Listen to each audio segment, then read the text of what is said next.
Oke, assalamualaikum warahmatullahi wabarakatuh. Semangat pagi, salam petir, salam kaya rame-rame tentunya. Oke kawan, berbagi informasi seputaran Pi Network. Tetap jaga kesehatannya, tetap beraktivitas seperti biasa, dan tetap dukung channel ini agar semakin berkembang dan semakin semangat membagikan informasi dan perkembangan-perkembangan terkini seputaran Pi Network. Nah kawan-kawan, mengungkap kebenaran tersembunyi, ketergantungan pemerintah pada mata uang fiat dan kebangkitan global dengan jaringan Pi.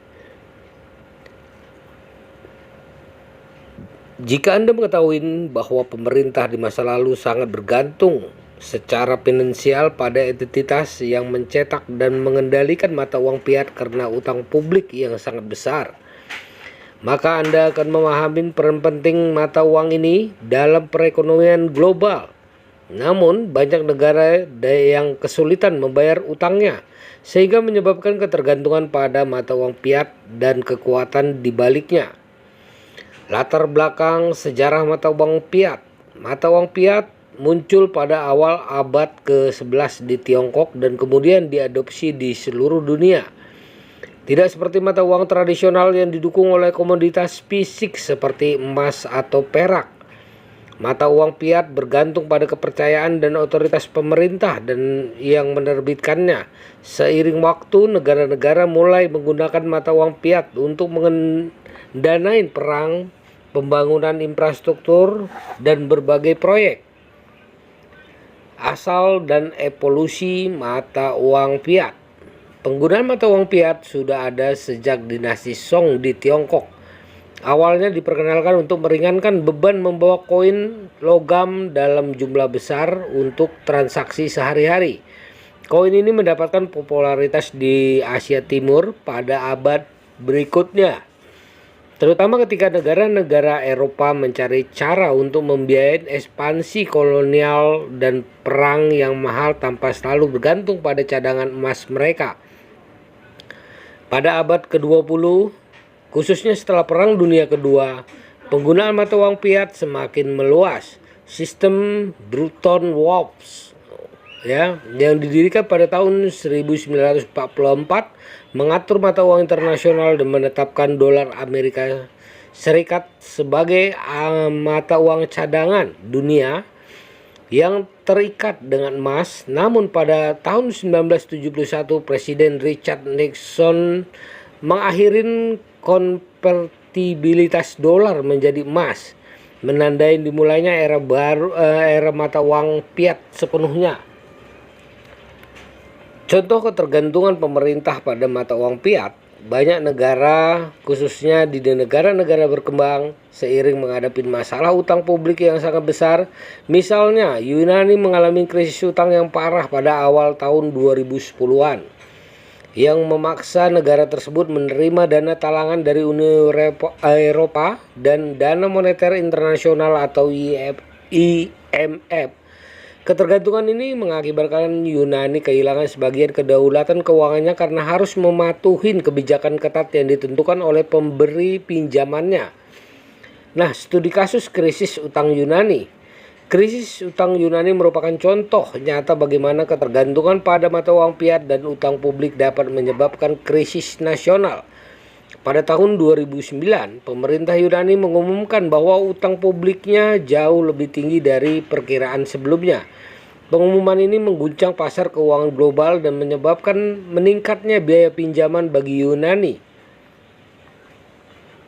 Peran kekuatan sentral, sistem keuangan global. Entitas mencetak dan mengendalikan mata uang fiat seperti bank sentral mempunyai pengaruh signifikan dalam sistem keuangan global. Mereka menentukan kebijakan moneter, suku bunga, dan likuiditas pasar. Akibatnya suatu negara seringkali harus mematuhi kebijakan yang ditetapkan oleh entitas tersebut, sehingga mengurangi kemampuan mereka untuk mengelola perekonomiannya secara mandiri. Nah, bank sentral dan pengendalian ekonomi. Bank sentral seperti Federal Reserve di Amerika Serikat, Bank Sentral Eropa, dan Bank of Jepang memainkan peran penting dalam mengatur perekonomian melalui kebijakan moneter. Mereka mempunyai wewenang untuk mencetak uang, menetapkan suku bunga, dan mengendalikan cadangan bank kebijakan yang mereka ambil dapat berdampak signifikan terhadap inflasi, pengangguran, dan pertumbuhan ekonomi. Namun, kekuatan yang sangat besar ini juga disertai dengan tanggung jawab yang berat.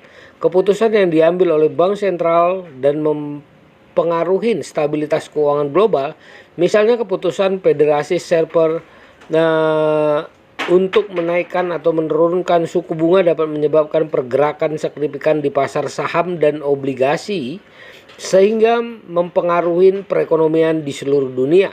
Siapa yang mengendalikan kekuatan sentral dalam kondisi saat ini merupakan sebuah pertanyaan krusial.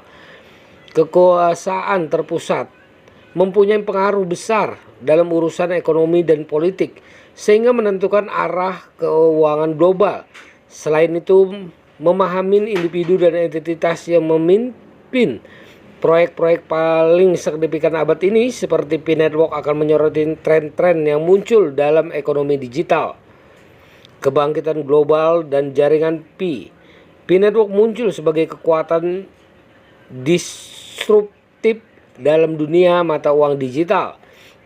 Diciptakan oleh Dr. Nicholas Kokalis dan tim ahli dari Universitas Stanford, P-Network bertujuan untuk mendemokratisasi akses ke mata uang digital, memungkinkan siapapun menambang Pi menggunakan perangkat seluler mereka.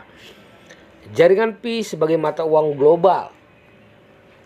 Menggali lebih dalam asal-usul proyek monumental ini, orang mungkin percaya akan potensi P-Network sebagai mata uang bersama global. Sejak awal, P-Network telah menetapkan harga default yang dikenal sebagai nilai konsensus global atau GCP. Hal ini menandakan bahwa P-Network tidak hanya berfungsi sebagai mata uang digital biasa, tetapi juga sebagai solusi keuangan global yang memungkinkan transaksi lebih adil dan transparan. Perkembangan dan teknologi jaringan Pi. P-Network memanfaatkan teknologi blockchain untuk menjamin keamanan dan transparansi dalam setiap transaksi.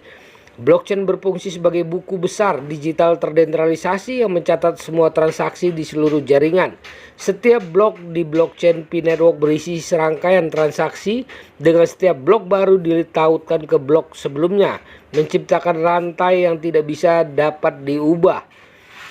Keuntungan teknologi jaringan Pi, desentralisasi, tidak adanya otoritas tunggal yang mengendalikan jaringan, mengurangi risiko manipulasi kegagalan sistem. Nah kawan-kawan, begitulah informasinya. Semoga saja informasi ini bermanfaat ya. Oke kawan-kawan semua, tetap semangat, perdayakan koinnya di harga GCP 314.159 US dollar. Jaga prasandinya, jaga koinnya, karena ini adalah aset kebebasan finansial buat kita semua para penambang P-Network atau pioner P-Network. Oke, tetap semangat, salam petir, salam kaya rame-rame. Wassalamualaikum warahmatullahi wabarakatuh.